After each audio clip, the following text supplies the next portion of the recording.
Welcome into my division preview for the AFC West. Before we get into the video, make sure to like and subscribe. Also follow us on all of our social medias. You can find the links to those in the description below. We're going to start with my number one ranked team in the NFL, the Kansas City Chiefs, defending Super Bowl champs with the best quarterback, tight end, and head coach. But they've done such a good job drafting over the last few years. So even though they have a lot of expensive veteran contracts, the roster isn't top heavy at all. Their biggest strength is Patrick Mahomes, who I think has proven himself as the best quarterback in the league. Obviously, the play extension and outside of structure stuff he's able to do makes him a one-of-a-kind player, but his processing and ability to protect the football is what really sets him apart, in my opinion.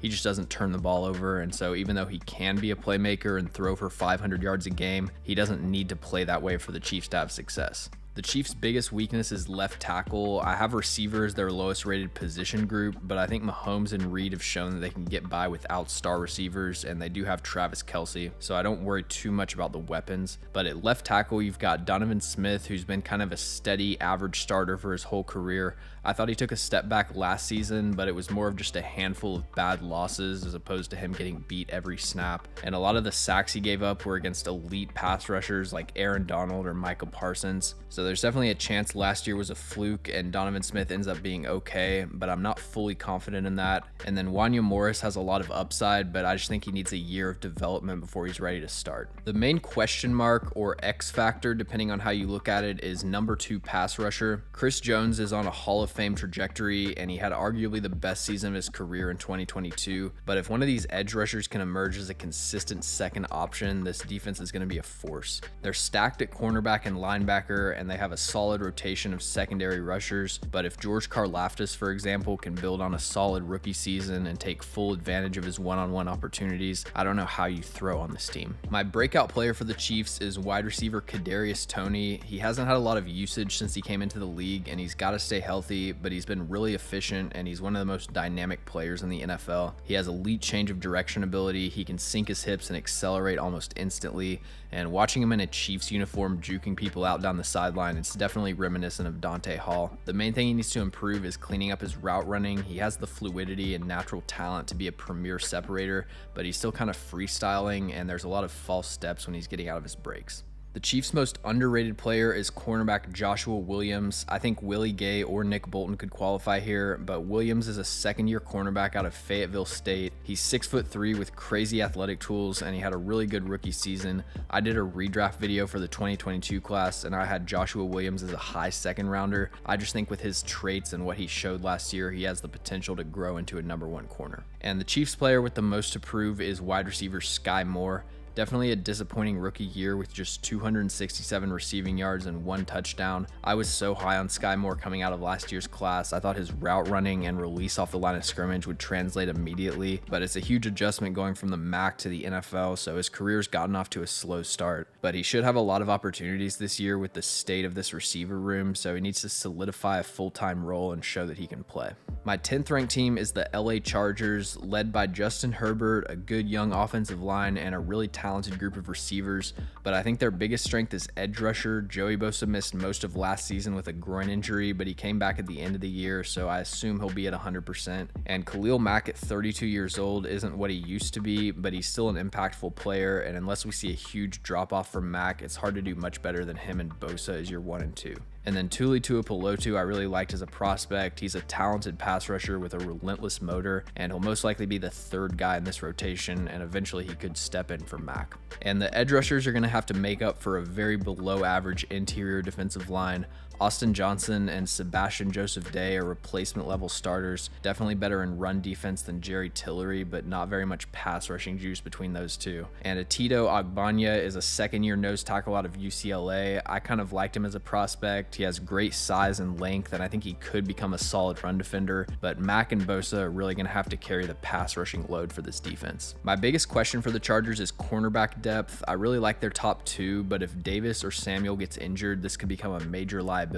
Now, if JC Jackson can bounce back and at least be playable, this becomes less of a problem, but after those 3, it's a bunch of UDFAs with limited experience, and this is not a great division to have a weak cornerback room. I think Zion Johnson has a great chance to break out this year. He had a rough start to his rookie season, but that's to be expected. Early in the year, he really struggled moving his feet in pass protection. He was just getting worked by swim moves because his base would be stuck in one spot, and he was trying to do everything with his upper body. And that also hurt him on stunts and blitzes. Instead of sliding over to pick up a blitzing linebacker, he would just lean into the block, and he gave up pressure pretty consistently. But over the second half of the year, he really cleaned up his technique in pass pro, and he was a lot more impactful run blocker. So based on how he finished the year, I'm expecting a big jump from Zion Johnson. The most underrated player on the Chargers is cornerback Michael Davis, and I think he might be the most underrated player in the entire league. I had never really watched him individually, but last year I did a video on Asante Samuel Jr., and there were a few comments saying I should watch Michael Davis, so I turned on the film and I'm like, dang, this is the guy I should have done a video on.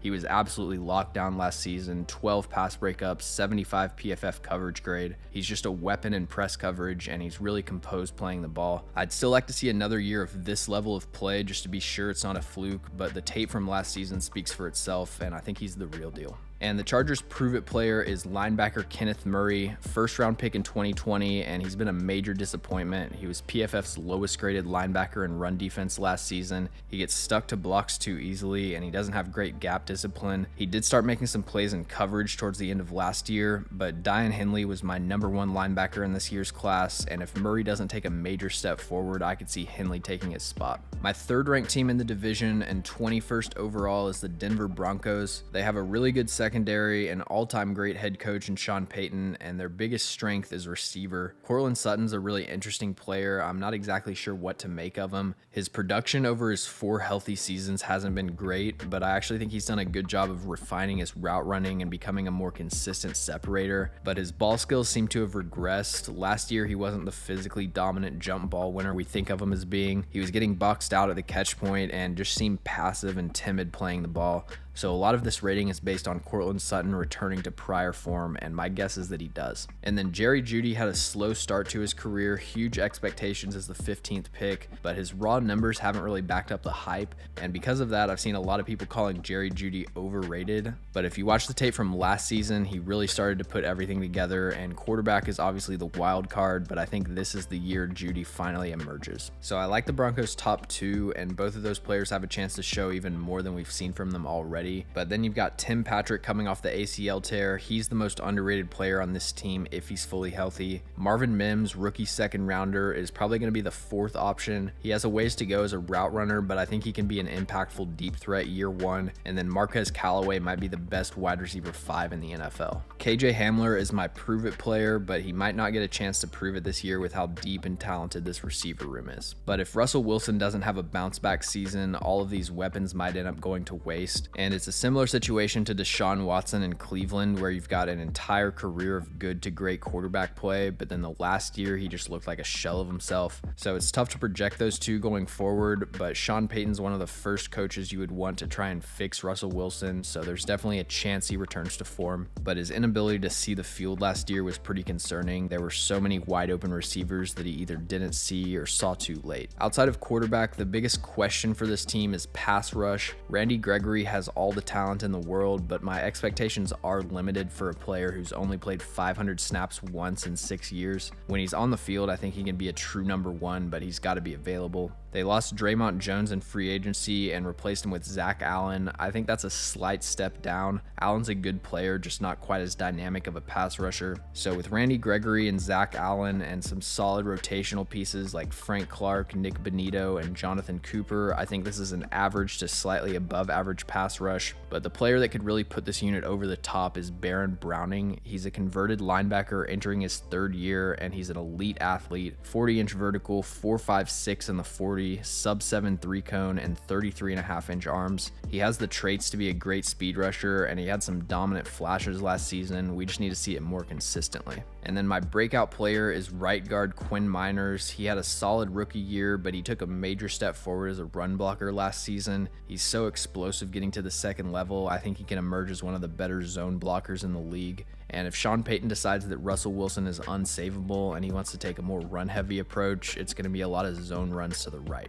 And then my 27th ranked team is the Las Vegas Raiders, and this roster has some really high-end talent in certain spots. Josh Jacobs was arguably the best running back in the league last year. I like what they have on the edge with Max Crosby, Tyree Wilson, and whatever's left of Chandler Jones. But their biggest strength is wide receiver. Davante Adams is still in his prime, and he's probably the most impactful receiver in the NFL in terms of drawing coverage away from everyone else. Teams will devote their entire defensive game plan to stopping Davante Adams, and that opens up a lot of opportunities for guys like Hunter Renfrow and Jacoby Myers. Hunter Renfrow's coming off a down year. He missed about half the season with injuries, but he was good enough in his first 3 years that I feel pretty confident 2022 was an outlier. And Jacoby Myers was a free agent signing from New England, and he seems kind of redundant with Renfrow as someone who's played mostly in the slot, but I actually feel good about Myers as the starting Z. He doesn't have ideal speed as a vertical threat, but he's a polished route runner, and he still played about a third of his snaps on the outside and didn't have any issues dealing with press coverage. So when you look at the Raiders' top 10 or 15 players, there's a lot to like, but this roster has some major holes that drag the overall rating down. I have cornerback, linebacker, and defensive line as bottom 3 units, so you can really take your pick for biggest weakness, but I went with defensive line with Jerry Tillery and Bilal Nichols. That's a very questionable run defense on the interior. Maybe you get a second-year jump from Matthew Butler, but other than that, it's hard to see this defense being very good up front. I don't feel great about linebacker or corner, but there's at least some potential at those spots. Divine Diablo has shown flashes, but you can't really trust him to be on the field at this point. He keeps getting injured, and as a converted safety, I expected him to be a lot better in pass coverage. At corner, you've got Duke Shelley, who was actually really good last year, but that's a 10-game sample size after not doing much in his first 3 seasons. David Long Jr. is just a guy, and Nate Hobbs I really like as long as he's playing in the slot. They had to move him outside last year, and even before his injury, he was a liability, so I could see this cornerback room being okay, but you need Hobbs to return to form, and you need Duke Shelley to sustain his 2022 performance. The main question for this team is quarterback. If Jimmy Garoppolo's healthy, then there isn't a whole lot to discuss. He's in the Kirk Cousins, Ryan Tannehill tier of quarterbacks that take the shape of their surrounding core, and the Raiders have the weapons to get a successful year out of a healthy Jimmy Garoppolo, but he had the foot surgery this spring, and he's dealt with injuries pretty consistently over his career, so there's a lot of uncertainty at quarterback, and if Garoppolo isn't healthy, it's going to be Brian Hoyer, who apparently is worth $4 million guaranteed, or the rookie Aiden O'Connell. And then my breakout pick for the Raiders is second-year guard Dylan Parham. I'd much rather play him at right guard where he looked a lot better, but he does have 3-position versatility along the interior, so I understand the thought process of moving him around. Parham's a violent player in both phases. He plays with really good leverage, and I think he has the frame to add some more weight and improve his play strength. Thanks for watching. If you enjoy the video, make sure to like and subscribe. Also, let me know in the comments any NFL players or teams that you'd like me to cover.